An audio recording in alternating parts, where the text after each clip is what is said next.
I don't feel like we're given all the tools we need to come out of the depression. It takes more than talking to someone once or twice a week. In some cases, it's once every 2 weeks, and medication. Those are things to get you stable, to help you get through, so you can actively do the work you need to do.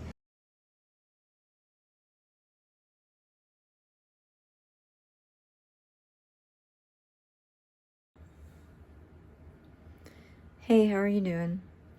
My name is Steph if you're new here, and I'm a digital artist healing herself through the art, and I also vlog about mental health issues and the ones I've been through and how I've come through them. Today I want to talk about how I came out of my nearly 30-year depression. To give a bit of a backstory, I have attempted taking my own life a few times. I've been a cutter. As a child, I was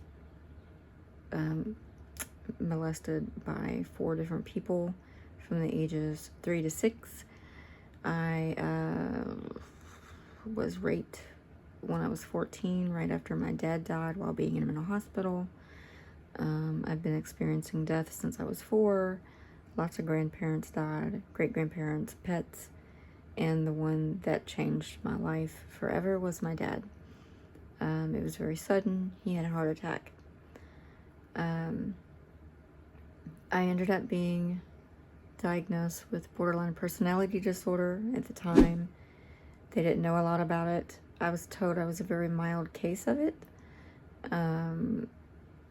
Later years, I would have been classified as quiet borderline personality disorder.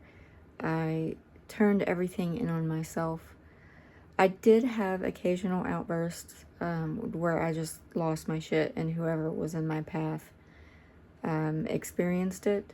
But for the most part, I tore myself apart. I blamed myself for everything. And being in a relationship with me was very hard. I would say someone in a relationship with me, an intimate relationship, they had the hardest to go through to deal with my borderline personality disorder. I had major depression, general anxiety disorder. I was told I had PTSD. I never identified with that one.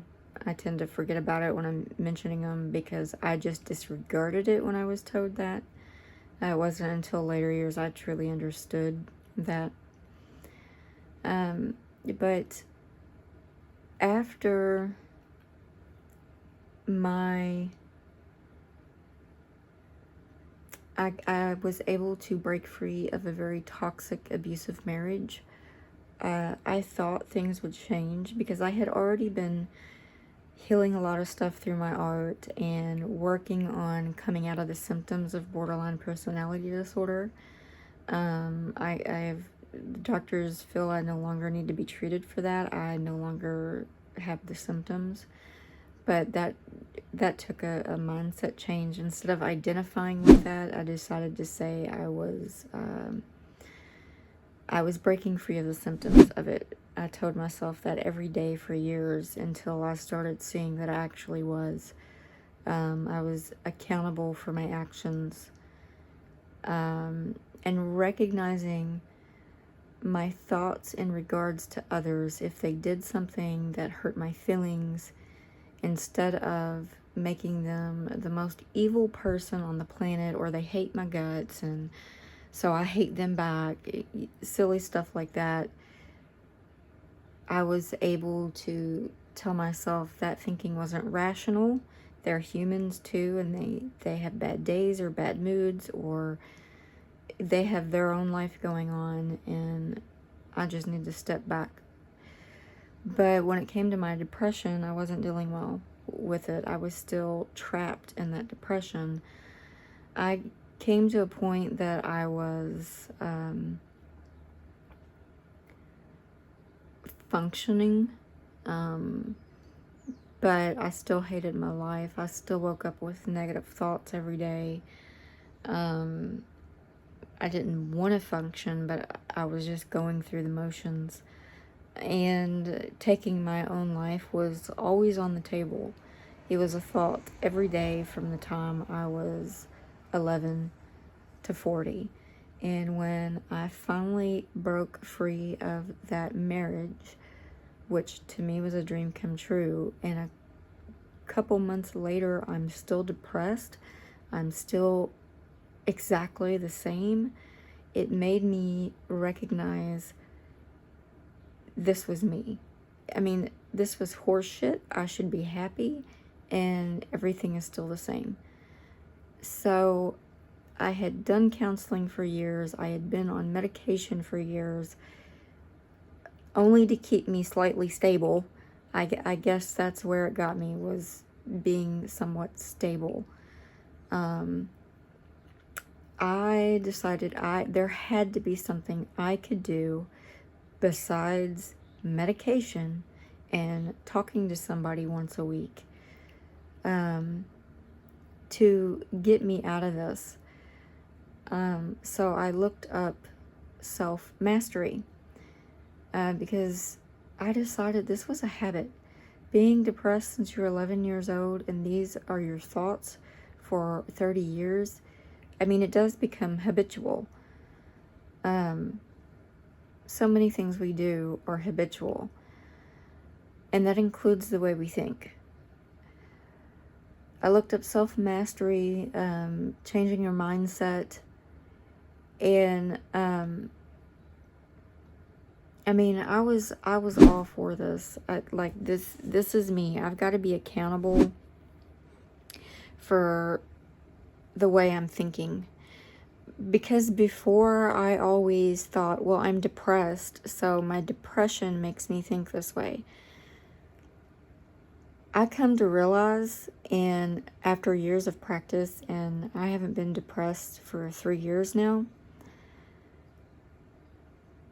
that, dude, I lost my train of thought. Oh, that I come to find out that it's not the depression that is causing our thoughts. Our thoughts are feeding our depression. So you have to actively choose to change your thoughts. And I've tried saying this to a few people, that coming out of depression is a choice. And that, hearing that myself a few years ago made me so mad, like 5 years ago or so. I don't think that it was like delivered in the best way or articulated. Nobody chooses to become depressed, and you don't choose to stay depressed. The problem is you don't realize the choices you have to make to come out of the depression. We all know that the first choice we make is deciding to get help. We decide to call a doctor and get in for counseling. And then we choose to take medicine if they're prescribed to us. Those are our first two choices. And oftentimes in counseling, they'll suggest journaling. And we can choose to use that tool as well. I tried. It didn't work for me because I didn't understand how to journal. And I hated it.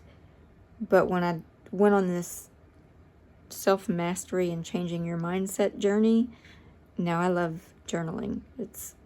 I do it all the time. And it has helped me in so many ways. But I didn't get it when I was younger because I didn't have a structure for the journaling. But I don't feel like we're given all the tools we need to come out of the depression. It takes more than talking to someone once or twice a week. In some cases, it's once every 2 weeks, and medication. Those are things to get you stable, to help you get through, so you can actively do the work you need to do. You have to choose to wake up.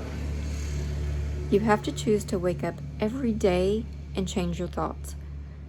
I used to wake up and one of my first thoughts was, maybe today is going to be the day I take my life. And it was also, well, shit. Here we go again. Another damn day. I hate my life. My life is pointless. It's purposeless. I don't know why I'm here. When you wake up like that, you're not going to have a good day. So I had to choose to wake up and change my thoughts. I didn't just wake up and magically have positive thoughts. I would wake up, have the negative, and go, nope, today I'm going to choose positivity. Today is going to be a good day. Today I'm going to find things to do that I enjoy. That was the start, and it takes time and practice. What you've got to realize is your mind is like a muscle. So think of it like if you start trying to build your muscles. I can't speak to that because I've yet to do that. Or if you start exercising to get into shape and lose weight. That I have done. I've lost 90 pounds. When I first started, I was lucky to make it 5 minutes exercising. I was so out of breath. I didn't think I was ever going to be able to do this. But I showed up every day. I showed up every day. Every single day. And now I work out an hour to an hour and a half at a time some days. I no longer live a sedentary life, but in the beginning, I didn't think it was possible. I had to build up the resilience, and it's the same with your mind. You're not going to think it's possible to think positive thoughts. You're going to have to build up that resilience, and you're going to have to show up every single day. You need to look in the mirror and say positive things to yourself. Tell yourself you love you.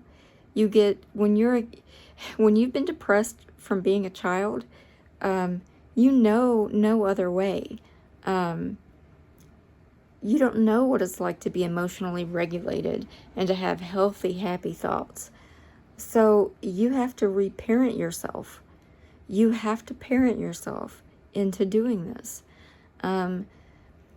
So basically, you're coming at this like anything else you would come at that, like if you're breaking a habit, you want to quit smoking or stop drinking or quit eating junk food, or you want to adapt healthy new habits, exercising, doing HIIT, eating healthy food. It takes time and practice and patience with yourself. And it is a series of choices. It is the choice to show up every day to do this. So I just want to put that out there, that it is possible to come out of your depression, even if you've been stuck in it for decades. You just have to choose to show up for yourself every day. And it is not easy at first. Like I said, it's like that exercising. You think you might die. And it feels like a lie at first. Telling yourself the positives, it feels like a lie. If you've been stuck in this since childhood especially, all you know is living in survival mode. So feeding yourself positivity is just going to feel like a bunch of bullshit. But I promise, if you do it every day, it will become second nature. So I hope this helps. There's a lot more to it in coming out of depression. Changing my diet helped significantly.